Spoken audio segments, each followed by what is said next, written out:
It's time for Real Estate 101 with the Karey Brown team from Realty Executives Preferred Advisors. Good Sunday morning to you. This is Karey Brown, broker owner of Realty Executives Preferred Advisors, and you're listening to Real Estate 101. Today I am here with Cameron, the very infamous Cameron from Skinner's Garden Store, and Cameron has his own radio show. Tell us about that. Yeah, it's on every Saturday morning here on AM 580 WIBW. It's called Garden Answers. It's a call-in show, so you're more than welcome to listen in, but you're also more than welcome to phone in a question, and we'll talk about it on the air. Like I said, every Saturday morning, we're on year-round. Show has been going since 1967, and we've been doing it ever since. Wow. Yeah, been around for a while. That's why you're so good at this. Yeah, that has a little bit to do with it. I didn't start in 1967. I was a wee bit small back then. So basically, we're going to talk about what homeowners can be doing for their yards about this time of the year, and especially people that have just purchased a yard with their new home. I know it's hard because if you don't know, you don't know. So Cameron is full of wonderful advice, and I'm just going to let him take it away.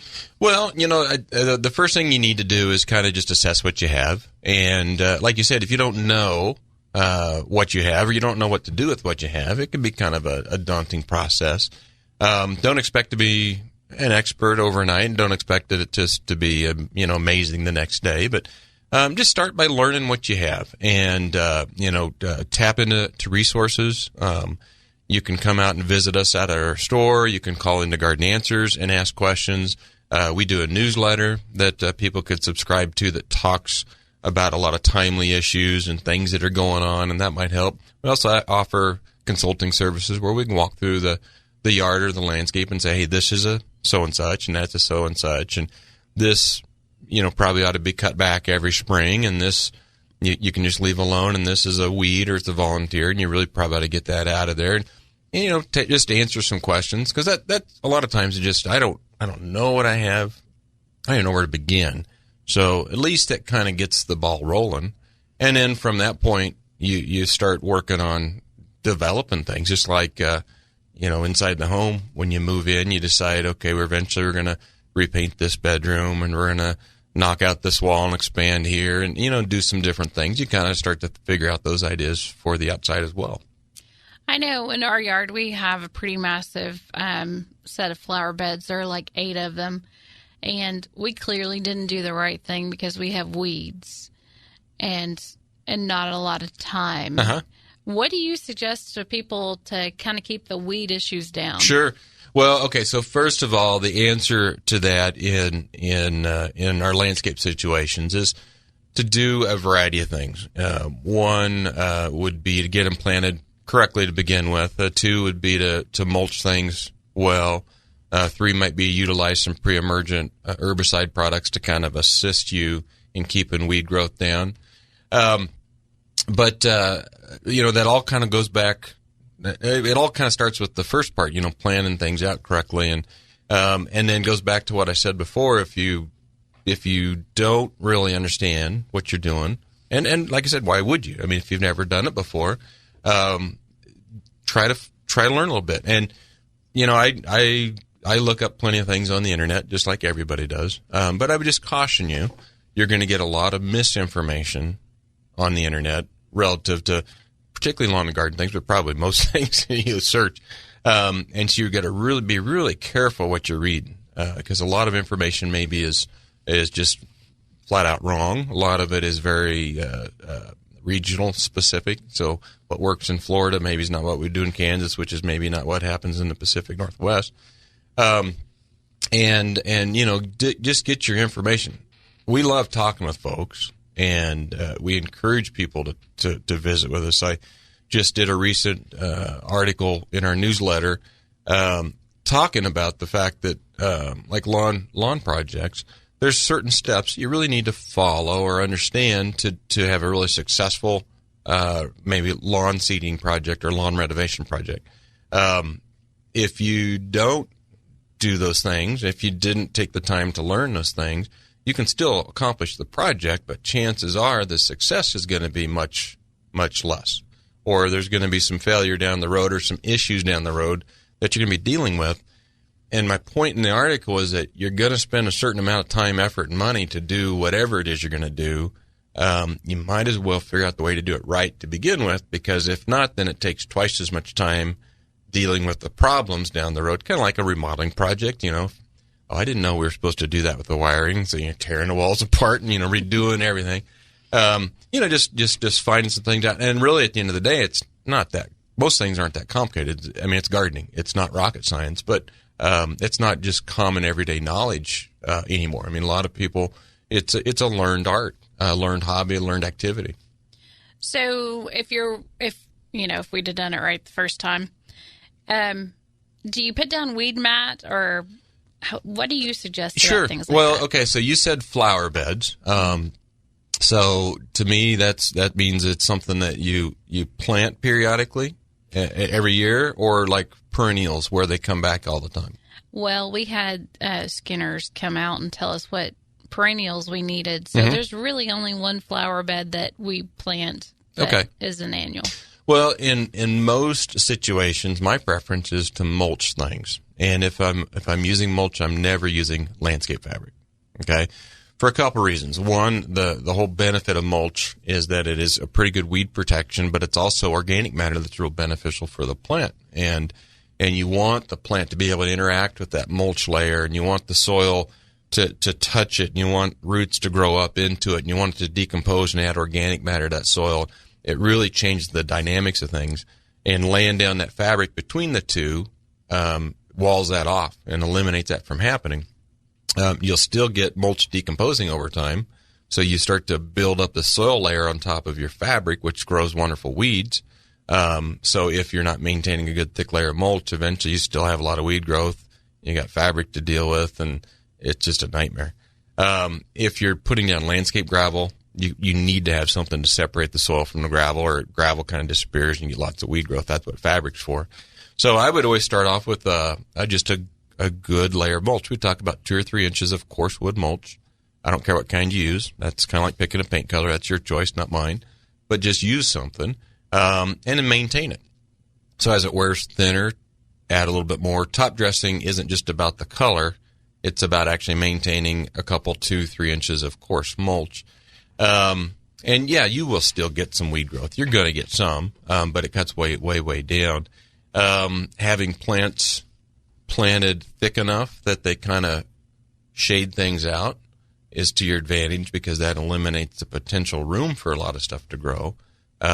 Usually the yards or the landscapes that have more weed problems probably have plants spread awfully far apart, which is honestly the way some people plant intentionally. They like the looks of that. That's okay. But there's going to be a little more space for things to pop up, or new landscapes where everything's farther apart to begin with. And then also with new landscapes, you're going to get a little bit of a push of weed growth just because of the process of being in the ground and working it and bringing fresh weed seed up to the surface. But then additionally, I mentioned using something we call pre-emergent herbicides, or granular weed preventers that you can sprinkle over the top of the bed in the spring, and it will be very effective in preventing the overwhelming majority of the weeds that would try to come up to begin with. So even if it was bare ground, that can be real beneficial. And we'll utilize those even on our landscaping there at the store. We'll apply it in the spring and then reapply this time in the fall to give us good protection going in through the fall season as well. And that saves a boatload of time out there dealing with those kind of issues. So basically what you're saying is I need to get on my husband and get more mulch, because I don't know if you know, but Troy Brown with Brown's Tree Service is my husband. Uh-huh. So I kind of have like the end there.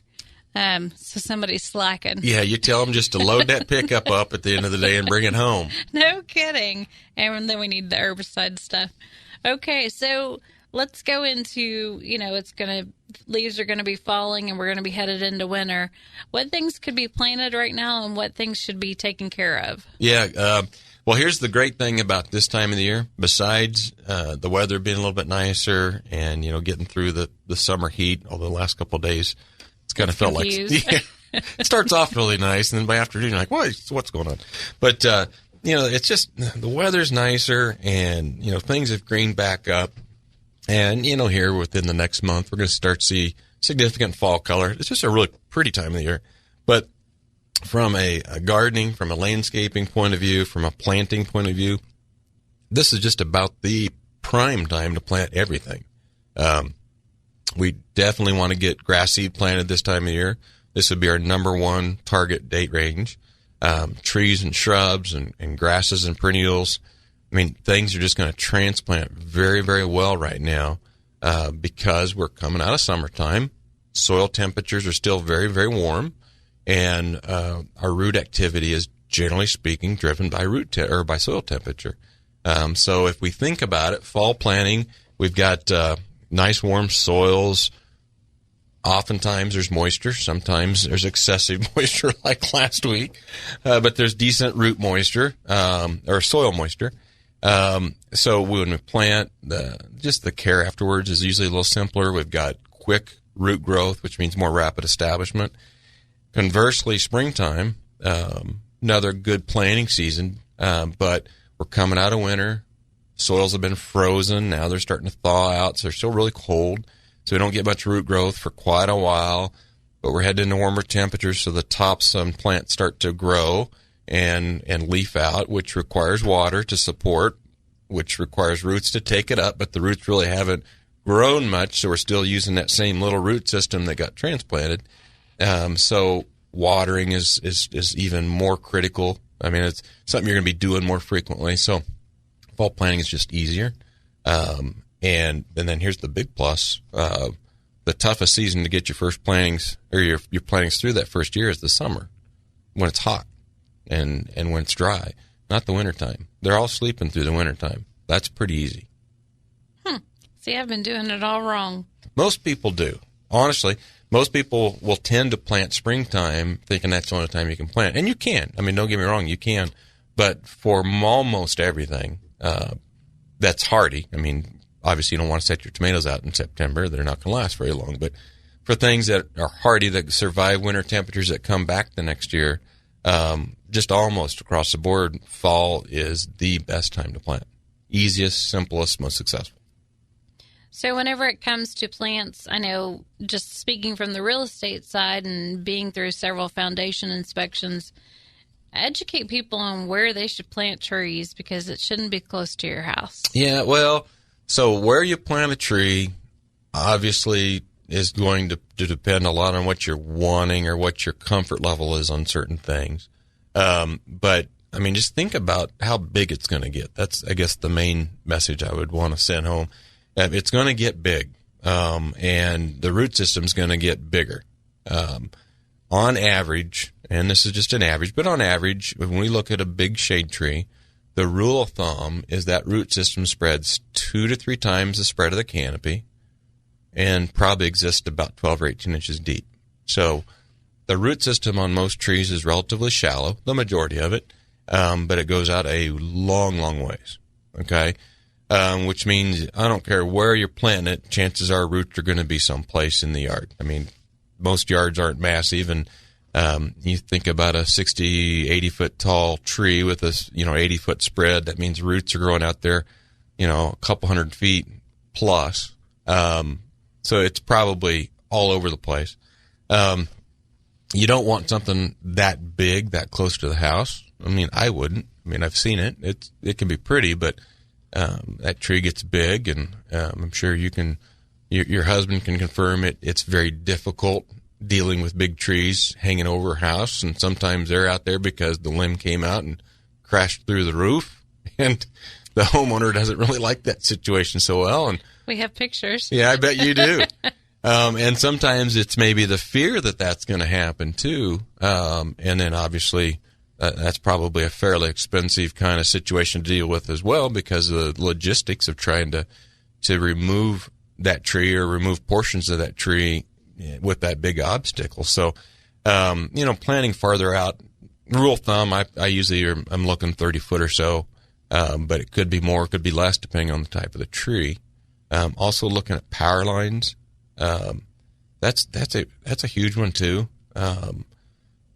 Always tell people, be cognizant of what's in the ground when you're planting, know where utility lines and things like that are, but don't forget to look up and see what's above too. Lots of trees get planted really close to power lines, and it doesn't seem like a big deal until they're 20, 30, 40, 50 years old. And now the branches are getting into the power lines or too close to the power lines. And, and then we know that the utility company's got to maintain those clearances. And so they're coming by and pruning. And, it's a uncomfortable situation for most folks. They're mad because their tree's getting pruned. The utility company's only doing what they've got to do to maintain safe clearances. So they're doing what they have to do.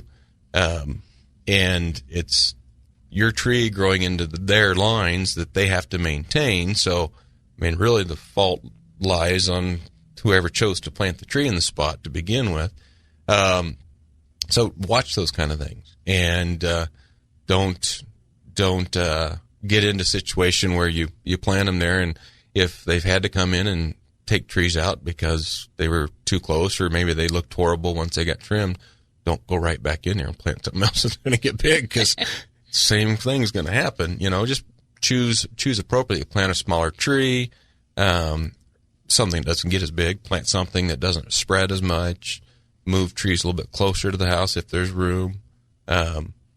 So basically, going back to the original question, I usually kind of start 30 foot out from the house or so, but I've certainly planted things a little closer. I've certainly planted them a lot farther apart, depending on what it was. Yeah. I know we've actually seen roots come through the crack in a foundation. Yeah. So. And I would say that's probably more typical. I don't know that I've ever heard of a situation where trees actually caused foundation issues. What I've always heard is what you just said. There were foundation issues that the tree roots eventually grew into. Mm-hmm. So there was a settling in a big crack form, or it was an old stone foundation. There were just lots of cracks.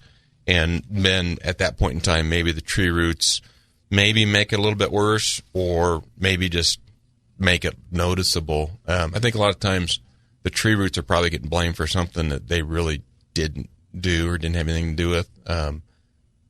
I don't know that a tree root's going to move an entire foundation, but I suppose it could happen. They make for pretty cool pictures whenever they've intruded, though. I'll give you that one. Yeah, well, you can certainly, you walk around and look at trees close to driveways or streets and curbs and sidewalks. And, you can certainly see situations where maybe some root activity has lifted some slab, some pavement.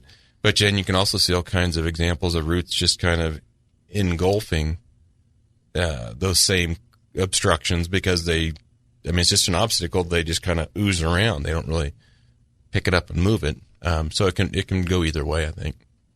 So planting bulbs, is now a good time to be doing that? When is the typical time to plant bulbs? Yeah, so we just got our shipment in from Holland. So we're fully stocked now for all the things that you plant now but enjoy in the springtime, so like your tulips and your daffodils and crocus and hyacinths and those kinds of things. It's definitely okay to plant now.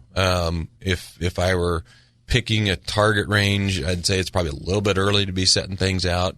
There's certainly no big rush to get it done. Where there might be a little bit more pressure, it's just to get things picked out, because if you're really particular about what you're hunting for, you've got specifics, there's a limited supply, and when varieties run out, they run out. It's a crop that was grown in Holland, shipped across the ocean to us, and there's a certain amount of ability to reorder a few things, but some things will just be sold out till next year. So doesn't hurt to get them picked up, but doesn't hurt to wait to plant them until on into October and November. I know whenever you first buy a home, or like us, you have a lot of shade and you're still trying to grow grass where it may never grow. What kind of tips do you have? Well, okay, so going back to that new home situation again, and thinking about everything, getting your hands on or handle on everything, understanding what you've got. The lawn would be a good starting point from a project standpoint. I always kind of think of a good lawn kind of like putting a good coat of paint on the house before you do anything else, inside or out, whatever it might be. If you're going to hang some pictures on the wall and do some stuff, you might as well get the paint done first. So getting a good lawn from property line to property line, to me, makes a lot of sense. And I would start by looking at grading and drainage, particularly from the standpoint of the home. You want water to move away from the home, which is why it's usually built up a little bit more up around the foundation to help eliminate those foundation problems, or help minimize at least. And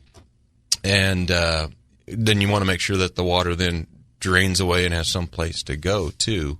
The reality is properties change, site conditions change, and if it's was a fairly new home, it means it was bare ground, had to be seeded.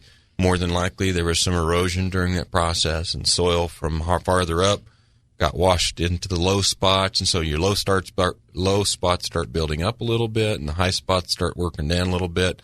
And over time, that can even change more, add some settling in areas, and you can start to get other depressions too. So as much as it doesn't maybe seem like fun, regrading might be necessary sometimes. And it's a whole lot easier to do it once on the front end than go back and tear it all up and do it again later. So I would make sure that part's being done. And then taking advantage of the fall season. Like I said, right now, if we're planting grass in Kansas and we're planting tall fescue, which is what almost all of us grow, the time to plant tall fescue is about mid to late August to about mid-October, with September being, the target month. And so we're smack dab in the middle of that right now. It's super easy to get grass planted and established and up this time of year.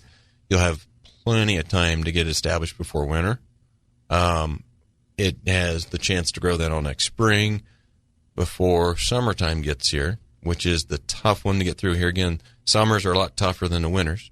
So the more establishment we can get before the first heat of the summer, the better off we are. And if you do that, if you look at the calendar, the best opportunity to get something in is going to be in August or September or October, this time frame, to get the maximum amount of establishment. So once you've got grading all dealt with, if you need to reseed some areas, overseed, thicken a lawn back up, there's steps that are done to do that, and some calculations on seed that we'd like to do to kind of get you targeted in right. But that should be done right now. If you're not seeding, and maybe you're fortunate enough to actually be purchasing a really good yard to begin with, then you can just focus on fertilizing. And fertilizing is a real important part of the care of that lawn. I always like to kind of start at the beginning, and with good lawn care, the most important things are getting a yard seeded in with good quality seed, getting it done at the right rates, so the proper density, then maintaining it properly, which means fertilizing it correctly at the right times of year, and that would be fall. Heavily in the fall, we do it early and we do it late, but we put a lot of fertilizer on this time of the year.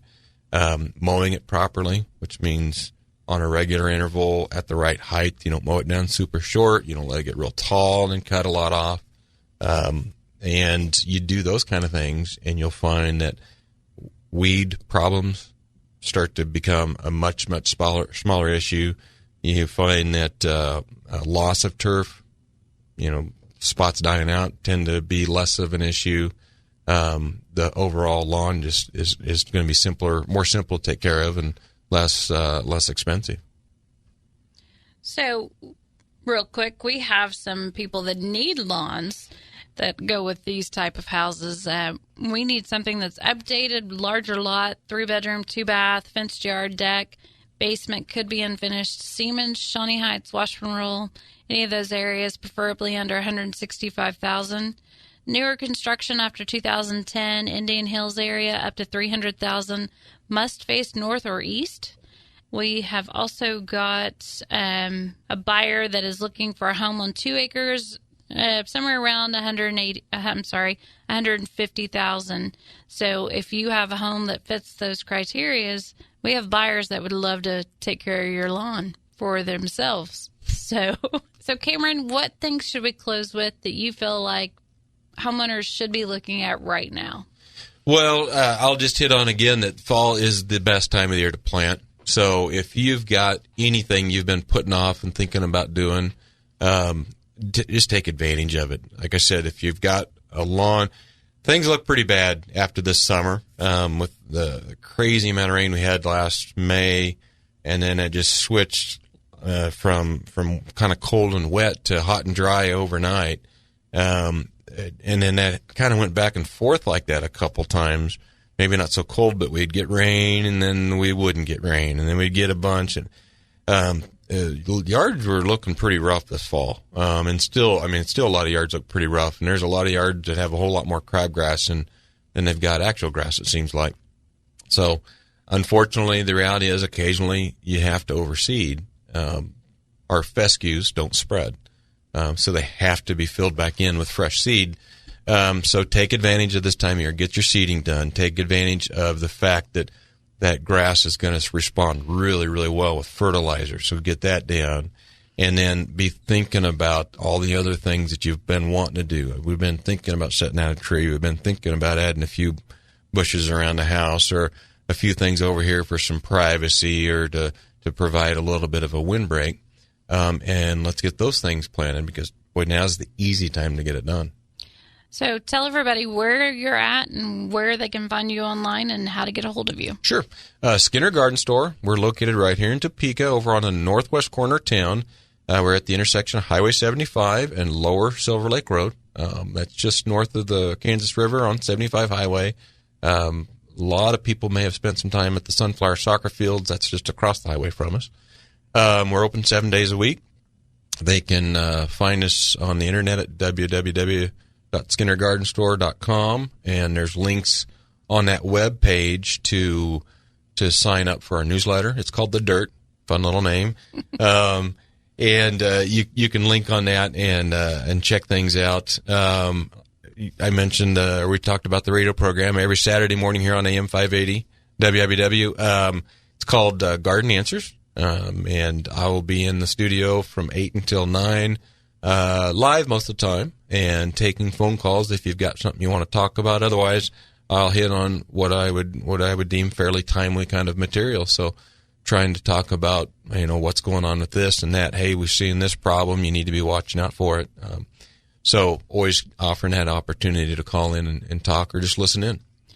So thanks for listening to Real Estate 101. I'm Karey Brown, broker owner of Realty Executives. You can reach us at 785-213-5188. Check us out online at TopekaRealtyExecutives.com. Thanks for listening. Thank you for listening to Real Estate 101 with the Karey Brown team from Realty Executives Preferred Advisors.